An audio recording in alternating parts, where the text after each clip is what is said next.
तो हनुमान जी के पास गए, इधर उधर मंडरा रहे हैं मैंने चींटियों की तरह सेनापतियों, तो देखे पीछे वक्त बैठा दौड़ के गए और लक्ष्मण जी को कहते हैं कि देखिए ना, हमारे बारे में पूछेंगे तुम कौन हो और किसके आए हो, तुम तो बताओ, किंतु नाम मत बताना किसका, जिसने तुम्हें मारने के लिए पसंद कर सब बताइए। अगर नाम बताओगे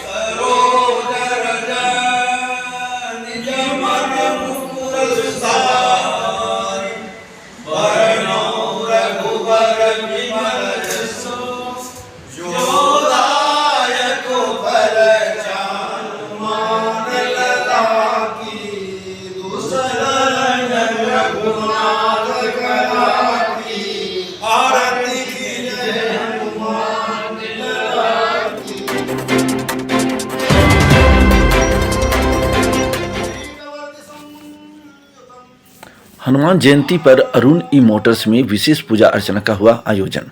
नमस्कार, आप देख रहे हैं थंडर न्यूज, मैं दीपक वर्मा। हनुमान जयंती के अवसर पर क्वांटम इलेक्ट्रिक स्कूटी अरुण ई मोटर्स लालगुटवा में सांस्कृतिक कार्यक्रम सह भजन शिरोमणि भगवान श्री हनुमान जी की पूजा आरती का आयोजन किया गया। इस कार्यक्रम का संचालन तथा आयोजन अरुण मोटर्स के संचालक नीरज सिन्हा ने किया। पवन पुत्र हनुमान जी की जयंती के अवसर पर श्री हनुमान जी की पूजा एवं उनके जीवन चरित्र शौर्य की कथा व आरती आचार्य श्री राजमोहन पांडा ने किया। इस सांस्कृतिक कार्यक्रम में गुटवा से श्री राधे श्याम प्रजापति, नगरी से श्री अनूप महतो एवं अजय केसरी, अमित कुमार, विकास कुमार, अभिषेक प्रजापति, राधा कुमारी, ऋषभ सोनी, सौरभ सोनी, रुपेश ठाकुर, शिवम, दिलीप, अरविंद, पंचम खलको तथा संतोष तिर्की तथा अन्य आसपास के लोग मौजूद रहे। देखिए ये रिपोर्ट। यहाँ पर ललगुटवा ब्रिज के पास में अरुण मोटर प्रतिष्ठान में उपस्थित हैं। सहयोग से यहाँ के डायरेक्टर नीरज सिन्हा जी, हम लोग भगवान श्री हनुमान जी के जन्म उत्सव का यह छोटा सा कार्यक्रम यहाँ पर अनुष्ठित किए और बड़े सौभाग्य की बात है कि हम लोगों को ऐसा मौका मिला।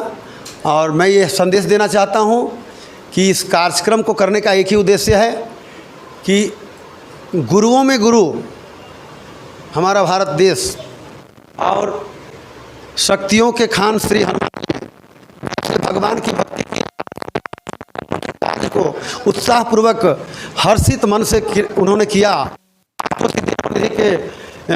उनकी शक्तियाँ उनको प्राप्त थी और वो मालिक हैं और उन्होंने अपने जीवन में नहीं ग्रहण किया और केवल भक्त समर्पणता और हृदय से भक्त अपने जीवन को समर्पण प्रत्येक काल में, प्रत्येक क्षण में। इसी प्रकार भगवान की भक्ति और एक उनकी शौर्य और गाथाओं को स्मरण करके इस जन्मदिवस का पालन करना चाहिए, अपने जीवन में इसे उतारना चाहिए और करनी चाहिए। यही जीवन का सार है, इसी में सब कुछ है। और एक बार प्रेम से मैं बोलना चाहता हूँ, बोलिए प्रेम से सियापति रामचंद्र की ये महावीर ये हनुमान जयंती पे सबसे पहले यहाँ आए हुए सभी भक्तजनों का हम आभार व्यक्त करते हैं, जिन्होंने आके हमें प्रेरित किया, हमें अवसर दिया कि प्रतिष्ठान को सफलतापूर्वक निर्वाह कर सके। क्वांटम अरुण मोटर्स में आए हुए सभी श्रद्धालुओं को हम दिल से आदर करते हैं, श्रद्धा करते हैं। और संध्या का बेला होने वाला था, सूर्य अस्त होने के लिए अस्ताचल सूर्य हो रहे थे और श्री हनुमान जी ऊपर देखते हैं आकाश में कि भगवान सूर्य पूरा लाल दिखाई पड़ रहा है। तो उन लोगों को कुछ समझ में नहीं आया। आठों सिद्धि और नौ निधि के मालिक उनको प्राप्त अष्टसिद्धि नवनिधि, तो उड़ने लगे लोग, उड़ते उड़ते पहुंच गए और पकड़ लिए उसको भगवान से आज तक के अंदर निकलने के बाद सारे जगह में अंधकार छा गई और सब हाहाकार करने लगे। उस समय देवताओं ने प्रार्थना किया और देवराज बाद इंद्र को के पास गए देवता और कहने लगे, इस समय में संध्या काल में भगवान सूर्य का जो प्रकाश था वो लुप्त हो गया है और थोड़ा भी प्रकाश नहीं प्रतीत होता है, अतः कुछ ना कुछ अनहोनी हुई है, इसलिए आप इसका पता लगाएं। पवन देव भी चारों तरफ से सब देवता पता लगा रहे हैं, तो पता चला कि हनुमान जी के मुख में भगवान भूख लगी है। अब तो पूरे क्रोध आवेश में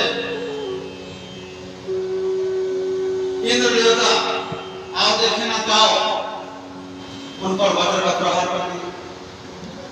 जब भगवान से उसको छुड़वाना होगा, अगर ऐसा नहीं होगा तो फिर जीवन को क्रम नहीं होगा। तो उन्होंने वज्र का प्रहार किया तो उनको ठंडी में लगी हनुमान जी की और भगवान सूर्य उनके मुख से निकल गए, अब अचेत हो गए। वानराज उनके पिता श्री केसरी जी को पता चला और सभी वहां पर सभी मंत्र इकट्ठे हो गए और माता अंजना वो भी रोते रोते पहुंची। सबों ने वहां पर विलाप किया, यह विलाप कैसे हो गया। भगवान शंकर उनके एकादश अंश और ये भगवान की लीला श्री हनुमान जी का जन्म, ये बात इंद्र को पता नहीं थी, किंतु देवलोक से सभी प्रकार की वाणी और बातों का पता चल जाता है। तब वो डरने लगते हैं कि मैं बहुत बड़ा अपराध कर दिया। तब वहां पर सभी देवताओं ने प्रार्थना किया कि हनुमान जी का, इस छोटे से बालक का, उस समय में हनुमान जी का हनुमान नाम नहीं था, हनुमान नाम नहीं था। तो छोटे से बालक केसरी के इस बच्चे को इस प्रकार से इंद्र ने वज्र का प्रहार किया। जब इसका पता चला केसरी नंदन को, वानरराज केसरी और माता अंजना तो कोसने लगे और वानरराज केसरी भी कोसने लगे। तो बार बार क्षमा मांग रहे हैं, किंतु क्षमा मांगने से कभी भी किसी का दुख जो हो जाता है वो क्षमा मांगने से दूर नहीं होता। इसलिए यदि क्षमा मांगनी है जीवन में तो पहले ही मांग लो, बाद में किसी की बातों में आकर बाद में क्षमा मांगने से क्या लाभ? ना उस क्षमा का कोई मोल है, ना उसका कोई मौका है। अतः यहाँ पर उनको पश्चाताप के सिवा कुछ भी नहीं रहता है। उन्होंने अनजान में अपने वज्र का प्रहार किया। सभी देवताओं ने फिर उनका नामकरण किया और उस दिन उनके हनु में, मानी ठुड्डी में इंद्र का वज्र लगा था, इसलिए उनका नाम